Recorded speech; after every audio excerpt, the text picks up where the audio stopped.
विजय पुंजाराम जाधव विकास मंडळ मंगरुळ कार्यवाहक यांचे अभिष्ट चिंतन सोहळ्यानिमित्त भव्य मोफत नेत्र तपासणी, मोतीबिंदू शस्त्रक्रिया शिबिर व मोफत नंबर चष्मा वाटप मंगरुळ आदर्श नूतन माध्यमिक विद्यालय मंगरुळ तालुका चांदवड येथे मोठ्या उत्साहात पार पडला। या कार्यक्रमाचे आयोजन भूषण शेळके, मुख्याध्यापक पी.जी. जाधव सर व रवींद्र जाधव चेअरमन यांनी केले होते। या शिबिर उद्घाटक दिंडोरी लोकसभा मतदारसंघाचे खासदार भास्करराव भगरे, मविप्र समाज संस्थेचे संस्थापक डॉक्टर सयाजीराव गायकवाड यांच्या अध्यक्षतेखाली संपन्न झाला। विजूभाऊ जाधव काही शांत बसले नाही, ते फक्त वाट बघत आहे की संधी कधी मिळेल, असे Nashik merchant vice chairman Subhash Nahar यांनी यावेळी सांगितले। आतापर्यंत विजय जाधव यांनी वाढदिवस साजरा केला नाही, तर 20 ते 25 वर्षांपासून आम्ही एकत्रित काम करीत आहोत। त्यामध्ये गाव लेवलवर त्यांनी आतापर्यंत चांगले काम केले, परंतु तालुका स्तरावर त्यांना काम करण्यास संधी मिळाली नाही। परंतु यावेळेस नक्कीच संधी मिळेल, असे मी राष्ट्रवादी काँग्रेस पक्षाचा तालुका अध्यक्ष म्हणून सांगतो। नाशिक जिल्हा राष्ट्रवादी काँग्रेस शरद पवार गटाच्या महिला जिल्हा अध्यक्ष संगीताताई पाटील यांनी देखील विजय जाधव यांना शुभेच्छा दिल्या। आर्थिक व्यवस्था व माझे कुटुंब जरी सक्षम झाले असेल तरी मला वाढदिवस साजरा करण्यास आवडत नाही, असे प्रतिपादन विजय जाधव यांनी केले। तर या कार्यक्रमाच्या अध्यक्षस्थानी म्हणून डॉक्टर सयाजीराव गायकवाड हे असून प्रमुख पाहुणे म्हणून MIT सरपंच परिषदेचे प्रकाश पाटील, योगेश पाटील, संजय भांबर, नामको बँकेचे vice chairman Subhash Nahar, Bhimrao Jejuri, Anil Kale, Navnath Aher, Arun Naharkar, Namdevrao Gunjal, Dattatray Patil, Sangitatai Patil, Deepali Aringale, Lalita Deshmukh, Bharati Jadhav, doctor Shyam Jadhav, Mahesh Deshmane, Ravindra Shinde, Nandu Shetmate, Tulshi eye हॉस्पिटलचे पथक, doctor Bhausaheb Ghule, doctor Shrikant Suralikar, doctor Manisha, doctor Priyanka Deshmukh, Prakash Shelke, Amit Deshmukh, Amit Jadhav, Keduji Deshmane, Sangdev Dhage, Annasaheb Dhomse, Dnyaneshwar Jadhav, Vasant Deshmane, Sambhaji Deshmukh, Subhash Deshmukh, Mahesh काका बोरसे, साहेबराव चव्हाण, ॲडव्होकेट बाळा कातळे, संपतराव ढोमसे, बाजीराव करे, राधाकृष्ण जाधव, रघुनाथ जाधव, सुनील देशमुख आदी प्रमुख पाहुणे म्हणून मोठ्या प्रमाणात उपस्थित होते। या कार्यक्रमाचे सूत्रसंचालन रवींद्र जाधव चेअरमन यांनी केले, तर आभार पी.जी. जाधव यांनी मानले। फक्त आम्ही व्हॉट्सअपवर ते लेटर पाठवलं आणि लगेच ते म्हणजे आज ती तारीख अवेलेबल नव्हती, तरी सुद्धा आज तुलसी केअर हॉस्पिटलच्या डॉक्टरांनी म्हणजे गुले साहेब इथं आलेले असतील, त्यांनी लगेच ते सांगितलं की ताई ठीक आहे आम्ही येतो, आणि आज तो जे त्यांची इच्छा होती ती इच्छा पूर्ण झाली। आणि आज हे चांगलं काम करतायत सर तुम्ही, की आज हे एवढ्या मुलांना शिकवणं म्हणजे हे खूप मोठी गोष्ट आहे, की आज आपण घरात एक मूल शिकतात, एक मुलाला सांभाळणं अवघड, तेवढ्या एवढ्या मुली आज दिसत आहेत मला समोर। ह्या मुलींना सांगेल आपण चांगलं शिक्षण घ्यावं आणि चांगला अभ्यास करावा आणि पुढे जावं, एवढंच सांगते। आणि भाऊंना अभिष्ट चिंतन सोहळ्याच्या खूप खूप शुभेच्छा। माझा गेल्या 40 वर्षापासूनचा संबंध 1985 पासून आम्ही एकत्र आलो।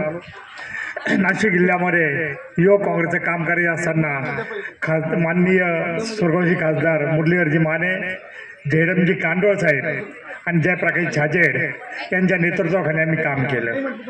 परतीत असो चलतीत असो आम्ही पक्षाबद्ध प्रामाणिक राहिलो।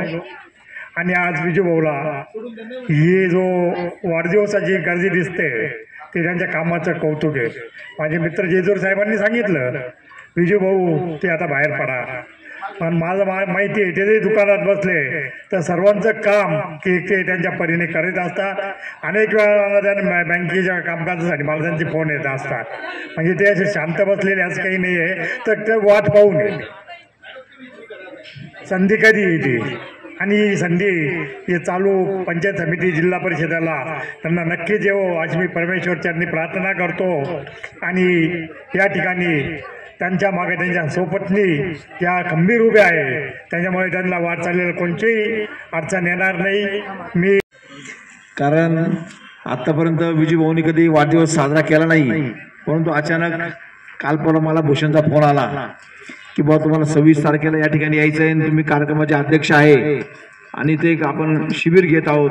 मला काही कळलं नाही काय भानगड आहे, कशाबद्दल बोललो। आणि म्हटलं मी आता हैदराबादला आहे, माझे मॅरेथॉन आहे, मी इकडे आलेलो आहे, नाही तुम्हाला यावंच लागेल, तुम्ही अध्यक्ष तुम्ही आलंच पाहिजे आपण। त्यांनी मला सांगितलं नाही काय कार्यक्रम आहे, परंतु नंतर मला या ठिकाणी कळलं। काल इकडून जाताना विजूला मी फोन केला तर उद्या सगळे लवकर या। म्हणजे काय बाबा उद्या काय म्हणे वाढदिवस आहे माझा।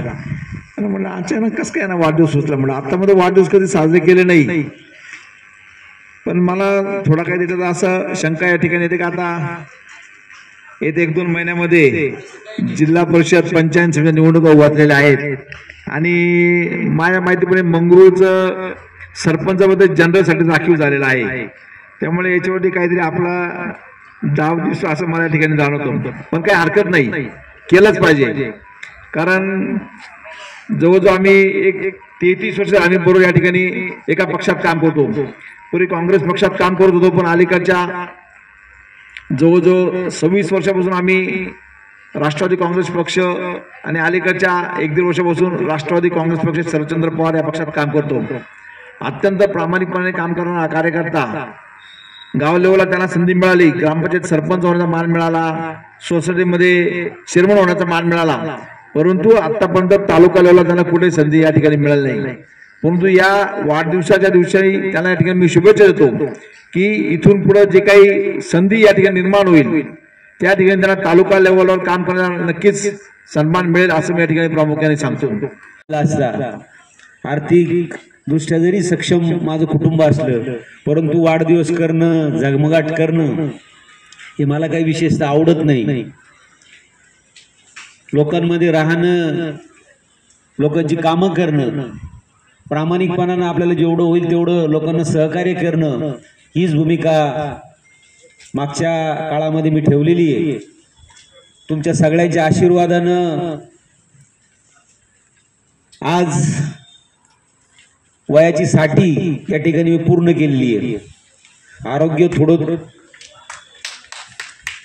आरोग्यदृष्ट्या थोडी कुणकुण आहे, परंतु निश्चित 10-20 वर्ष जेजुरे साहेब तुम्ही ज्या काही सूचना केलेल्या आहेत, निश्चित आता कौटुंबिक दृष्ट्या म्हणतो रिटायर झालेलो असं म्हणायला हरकत नाही. आज माझं कुटुंब चांगल्या प्रकारे स्थिर झालेलं आहे. व्यापारी दृष्टिकोनातून असेल, शेतकरी दृष्टिकोनातून असेल किंवा कौटुंबिक, माझा भाऊ, माझा मुलगा, पत्नी, माझी आई आणि माझं सर्व कुटुंब, मुलाचे छोटे छोटे 2 नातू, मुलगी सुद्धा वेल सेटल आहे माझी. कौटुंबिक दृष्ट्या आज मला माझ्या कुटुंबापेक्षा समाजाला जास्तीत जास्त वेळ देण्याचा प्रयत्न या ठिकाणी मी करेन. की जे काही आपण जन्माला आलेलो आहोत या समाजाचं ऋण आहे. जे काही सर्वसामान्य प्रश्न या ठिकाणी, जी काही तळमळ आहे, आपण ग्रामीण भागामध्ये राहतो, ग्रामीण भागातले जे काही प्रश्न आहे खूप मोठ्या प्रमाणात नाही, परंतु जे काही आपल्याच्याने होईल ते सोडवण्याचा प्रामाणिक प्रयत्न, जे काही मला उर्वरित आयुष्य मिळणार आहे त्याच्यामध्ये मी करणार आहे. विशेष करून ही जी काही आज ज्या प्रांगणामध्ये आपण बसलेलो आहे, गेल्या 40 वर्षापूर्वी या संस्थेचं रजिस्ट्रेशन झालं. गावामध्ये कुठेतरी समाज मंदिरामध्ये ही शाळा भरत होती आणि गावांनीच ही संस्था माझ्या आणि देशमुख सरांच्या ताब्यात दिली आणि आज ही इमारत बांधलेली आपण.